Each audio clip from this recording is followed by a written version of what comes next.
Time for a little bit more common knowledge, the show where I take a look at 10 common Magic the Gathering cards, and I'm going to tell you, are they any good for the Pauper format or not? Most are bad, some are decent. Let's see what our first one is. It is Asphyxiate. 1 and double black for a sorcery. Destroy target untapped creature. That's interesting. I mean, it's not that interesting, right? Because you just have murder, which is instant speed, same mana cost, destroy any creature. But I do like, this is sorcery speed, which is probably the worst part about it. But destroying an untapped creature, that's kind of cool. You don't see that as often. You know, white gets a lot of destroy tapped creatures. But to destroy an untapped creature is kind of interesting. Still, though, you just play murder, and also don't play murder. Like play any of the other much better kill spells than Asphyxiate. But Asphyxiate, it's a cool name.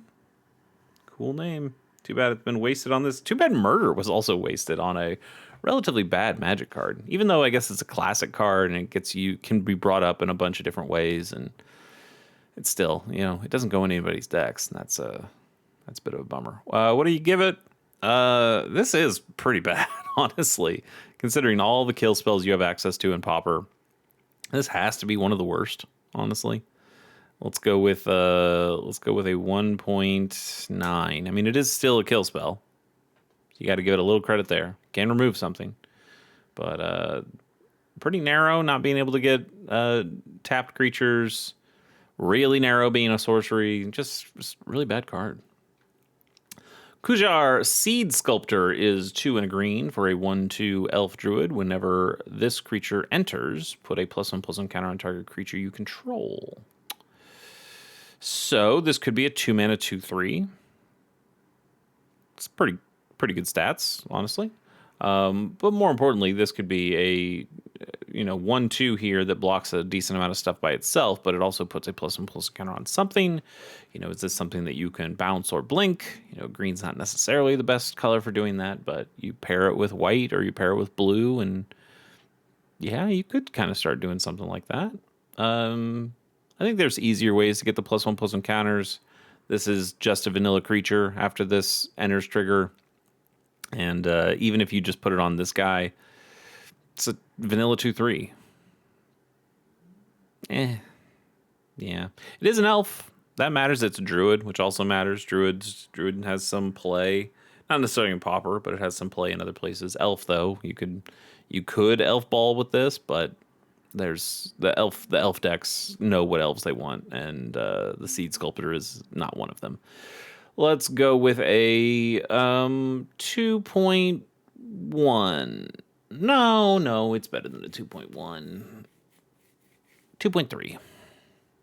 Not much better, but it is better than a 2.1. Desert Nomads, 2 and a red for a 2/2 human nomad with Desert Walk, and would prevent any damage that would be dealt to this creature by deserts. Well, it's not particularly good, is it? Costs more than a grizzly bear. Desert Walk, I guess, is more relevant than it used to be. A little bit, because we've got the Outlaws of Thunder Junction deserts that are sometimes played in Pauper. Normal ass, original ass desert is played in Pauper, and that can be a cool card sometimes. And yeah, it won't affect this guy, but this is bad. This is a bad card. Also, it's $5.50 because it's from Arabian Nights. Cool art, but card bad. Card pretty bad. I'm gonna give this a 1.1. 1.1. It's that bad. The art I want to give it like a 1.3 or something, but it's too bad. It's not a good card at all. Hideous Visage is 2 and a black for a sorcery. Creatures you control gain Intimidate until end of turn. That means each of those creatures cannot be blocked except by artifact creatures and or creatures that share a color with it, which black used to just have this. It was called Fear, and then they called it Intimidate because Intimidate can work with any color and not just black. But Fear was a cool ability. They've mostly retired it at this point. Intimidate, they've also mostly retired at this point. It's fine. This is obviously like a finisher thing. You've got a bunch of creatures on the board, or even just one giant creature, and now you make it so your opponent can't really block them. Okay. You got to be in the right colors, though, obviously, or your opponent needs to be in the right colors. So you can't have them in black. You can't have them playing a lot of artifact creatures. Interestingly, this is artifact creatures, not colorless creatures. I think Fear also says that. And when Fear was first made into an ability, artifact creatures could only be colorless. And there weren't any colorless non-artifact creatures. But now we have both of those things. We have colored artifact creatures, and we have things like Eldrazi's and stuff like that. We have colorless non-artifact creatures. So your colorless non-artifact creatures can't block this guy. But your colored artifact creatures, like a refurbished familiar, which is black anyway, so it would be able to block this. But trying to think of another artifact. A Gold Hound. There you go. One of my favorite cards. A Gold Hound. A Gold Hound could block your black creature with Intimidate because it's still an artifact creature. So that's kind of interesting, I suppose. I don't think this card is all that good. There's better finishers out there. This is a finisher that really just gives evasion. It doesn't actually give a power boost, and that's kind of a bummer. I think you see red cards these days that would give a little bit of a power boost and give all your creatures menace or something. And something like that is probably better than just, hey, this only allows them to block with like 2 of their 4 guys. Not great. Better than any of the cards we've seen so far today. Hey, is it better? Is it better than that 1/2 that gives the +1/+1 counter? I don't know that it is. I'm going to give this just a straight 2. Yeah. Plundering Barbarian is 2 and a red for a 2/2 dwarf barbarian. When this creature enters, choose 1. Either smash the chest, which is destroy target artifact, or pry it open, create a treasure token. So this is basically just the desert nomads that we saw. Same mana cost, same power and toughness, but without the cool desert walk ability. But with 2 much more relevant abilities. Being able to destroy an artifact is okay. You'll find artifacts to destroy in a lot of decks. And then pry it open, making a treasure token is nice. That even if it was just, hey, destroy a target artifact, maybe you put something like this in the sideboard. I'm not saying you put this in a sideboard. Don't do that. This is a bad card. But a card like this that destroys artifacts, you go, okay, well, maybe that's a sideboard thing, and I can bring it in for when I face artifact decks. But by having this also say, oh, we could also just make a treasure token instead. You go, oh, well, then this is just useful anytime then. And that's nice. It's nice to be able to have main deckable cards here because they are more flexible. And then continue to have sideboard spots that can do like more precise hate against certain opponents in certain decks. Even still, this is pretty bad. This is still, as we say, a grizzly bear, but overcosted. Same that we said with Desert Nomads. And while the ramp, this isn't really ramp, but you know what I mean. That's kind of nice, and the Destroy Artifact mode is kind of nice. I don't think either of them are nice enough that you'd go, ooh, I want to spend 3 mana on this creature. It is an Ender's Trigger, so again, you have blink and bounce stuff that you can do with it. And this is not the worst thing to blink or bounce. Getting extra value, being able to make the choice whenever you need to. Something like this with Ephemerate is kind of cool in that you ephemerate at instant speed, and you can destroy that artifact at a crucial time for the opponent. That could be kind of cool. Then on the rebound for the next turn, you just make the treasure token. Like, that's... I don't know. There's things you can do with it. It's still not a very good card. I'm going to give it a 2.5. Best one we've seen today, though. Gold Maw Champion is 2 and a white for a 2/3 dwarf warrior with Boast. So for 1 and a white, you tap target creature, but you activate this only if this creature attacked this turn and only once each turn. Woof. 3 mana 2/3s, not amazing. I guess it's slightly better than we've seen from the 3 mana 2/2s that we've ran into a couple times today. But you have to attack with this guy to get the ability to be available to activate, and then you actually have to spend the mana to activate it. The activation's not amazing. We've talked about tappers a number of times on the show, and you started with something like Master Decoy that just taps anything for a single white mana, and that's pretty cool, or taps any creature rather. And then I think Wizards understood that's kind of busted. that can do some really dirty stuff. If we're going to keep printing this kind of ability, we need to make it more difficult. We need to make them jump through a couple hoops. We need to make this more narrow. So you'll see things that'll say, oh, tap target artifact creature, or tap target non-artifact creature, or tap target creature with mana value 3 or less, or tap target creature with power 4 or greater. And this one is a different way of doing it. Yeah, you can tap a target creature, but you have to attack with this guy first. So if they have 2 guys that could both block this dude, you can tap down one of them at least, and I guess that's something. But this is a mana sink I don't particularly love. Good art, but the card itself pretty bad. Pretty bad. I think we'll give this a 2.3. Yeah, 2.3. Fallen Cleric. I wouldn't call this a good card, but it's at least a card that I find funny. It's 4 and a black for a 4/2 zombie cleric with protection from clerics, and it also has a morph ability for 4 and a black. So you can cast this card face down as a 2/2 creature for 3, turn it face up at any time for its morph cost. Its morph cost is exactly the same as its normal cost, so you're not getting a deal out of it. If anything, you're getting a touch of modality that you can play this a couple turns early as the 2/2 creature. So I guess in some ways it's card advantage. It's kind of 2 spells, but it's also not really 2 spells. Morph is this weird free action thing that you can do. It's not even, something like split second doesn't matter. Instant speed stuff doesn't matter. You can just morph things as this completely separate outside the rules action, which is cool. You can do some weird things with morph. This is not one of the cooler things you can do with morph.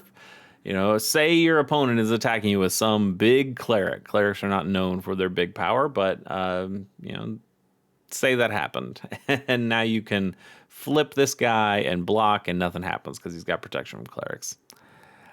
That just doesn't happen. It's not a good card. It's not a good card. It's a funny card, though. It's funny. I'll give this a 1.8. It's just so expensive. 5 mana, 4/2 with protection from a thing that really will not matter in 90% of your games. Like somebody will accidentally have a cleric, and they didn't bring it in because it was a good cleric or something. They'll bring it in because it was, I don't know, like a Soul Warden. They're doing like a Soul Sisters build, and you'll go, oh, hey, this Soul Warden's a cleric. I guess I can't attack into the Fallen Cleric. Not that you're going to do that anyway. Not a particularly good card. Probably wasn't even that good in Onslaught when you did have clerics as a big tribal thing that you played in limited for Onslaught. Yeah, not very good. Defender of Chaos is a sweet name. You get for 2 and a red, you get a 2/1 human knight with flash and protection from white. That's a little bit more relevant. It's still not very good, but it is at least a little bit more relevant. Lots of white decks out there, lots of white creatures out there. Having protection from those things, it protects against any of the white removal spells that are out there, and there's plenty of those too. I don't hate it. The problem I guess I would have is that if you're trying to build a Knights deck, red is not a very good color for that. You're probably going to want to stay mostly Orzhov for that kind of a tribe. And even if you did sneak this in and you did some Mardu Knight stuff, because most of the good Knight cards are white, you're cutting this off from being able to use white auras or white instants on this guy that might be like combat tricks and things like that. So you miss out on some of that too. There's also 3 mana for a 2/1. And yeah, it has flash, but it's pretty bad. Art rules though. The art is incredibly good. What do we want to give that? I'm gonna give it a 2.4. Exhilarating Elocution is 2 in Orzhov, which is a white and a black for sorcery that gives you that says put 2+1/+1 counters on target creature you control. Other creatures you control get +1/+1 until end of turn. So a permanent 2 power boost to something, and then a 1 power boost to everything else. But it's sorcery speed. Why is this at sorcery speed? Why is this not at instant speed? This costing 4 mana feels like it's asking a lot. Especially when it's at sorcery speed. I don't like this. I think I just generally don't like this. Pretty expensive. Can't use it as a combat trick. Not the most impactful thing. Sure, it can lead to some bad blocks, tough blocks for the opponent. But I don't think it's much of a finisher. Because again, not having that element of surprise just allows your opponent to react to this in whatever way they need to react, whether they counter this or whether they block in a certain way because they know all the information on the table. I don't particularly like it. I will give it a 2.1. Courageous Goblin is 1 in a red for a 2/2 goblin. Whenever this creature attacks while you control a creature with power 4 or greater, this creature gets +1/+0 and gains menace until end of turn. Have we done this one before? This art looks a little familiar. Only from Foundations. That's kind of cool. There's plenty of ways of getting power 4 or greater in Pauper at relatively low mana cost too. So making your 2/2, making your Grizzly Bear here, your 2 mana 2/2, into a 3/2 with menace. It's fine. It's also a goblin, really relevant creature type. The problem though is most of your goblins are going to be really small. So if you are trying to make a goblin Pauper deck, which is possible, you can certainly make a mono red goblin-y, burny kind of deck. People have. I think it's fallen a little bit out of favor as Madness has gotten even better and faster, and you don't really need the goblins, but some people still play goblins. The problem is, how many goblins do you have that are going to be 4 power or more? So you're not really playing this in goblins. And then in other decks, it being a goblin doesn't matter. You probably have better cards that you can play in those other decks. So it's fun, it's cute, but it's not very good. Let's give it a 2.3. I feel bad. We're giving everything like mid-ish 2s. Not a whole lot of good scores today. Let's get a bonus card here and see if we can do any better. Symbiotic Elf. It's 3 and a green for a 2/2 elf. When this creature dies, you create 2 1/1 green insect creature tokens. Huh. Well, we see like Infestation Sage as a pretty good card in Pauper, Nezumi Linkbreaker, things like that. Things that you can use in the mono black sacrifice decks. Get a token, sacrifice another thing. That's all right. And I suppose you have that ability in green too. You know, if you go Golgari and you're going for like the Fanatical Offering or something that sacrifices a creature and draws you a couple cards, Eviscerator's Insight, something like that. So you're getting value off of this guy, plus you're getting the 2 1/1s. But even though they're insects, they don't fly like the Infestation Sage one or the Doom Traveler gives you. That gives you a flyer afterward, and that's one of the really good things about those cards. And this guy just gives you 2 more dudes on the ground. Is that worth it though? Like this is technically 4/4 worth of power and toughness, but you'll never have it on the table all at once. Yeah, this also isn't very good. We're just not getting very good cards today, are we? I'm even trying to help this one out. Let's give it a Let's give it a 2. It's a little expensive for what it is, but it does put a bunch of bodies on the table eventually. That's okay. I'm going to do one more bonus card. Can we get something halfway decent? You hear something on watch, which is 1 and a white for an instant. Either you choose one. Either rouse the party creatures you control get +1/+1 until end of turn, or set off traps. The spell deals 5 damage to target attacking creature. This is fine. This is fine. This is a combat trick. Like, this is that combat trick that's kind of a finisher. You can play it at instant speed. You know, your opponents have made their blocks, or they can't block anything, or they've chosen not to block anything, and you go, okay, what if everybody had +1/+1? What if that messes up your blocks? What if that, you know, does that extra couple points of damage that takes you out?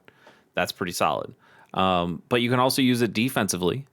Doing 5 damage to a target attacking creature is pretty good. Five is a real magic number. Cryptic Serpents, Grimag Anglers, Talarian Terrors, Boulder Branch Golems. Like, there's all sorts of things that have 5 toughness. And so to be able to do 5 damage to an attacking creature, that's not nothing. That's not nothing. That'll kill an Oliphant. That'll kill Troll of Khazad-dûm. This is okay. This is okay. I bet. I mean, I haven't seen White Weenie decks use this card, but they could. They totally could. I could 100% see 2, maybe even 3 copies. Probably just 2. Like 2 copies of this in your White Weenie deck. Not too bad. Not too bad. Because sometimes you'll see, like, oh, they have to have toughness 4 or greater, like Destroy Evil says something like that. And this goes, no, I don't care. I'll just do 5 damage to them. So this can also take out really small guys that are attacking in if you feel like you need to take out a small guy. I like it. I do like it. I'm gonna actually give this a good score. I'm gonna give this a playable Pauper score of 5.1. Good. We ended on a good one. How about that? We'll catch you next time. See ya.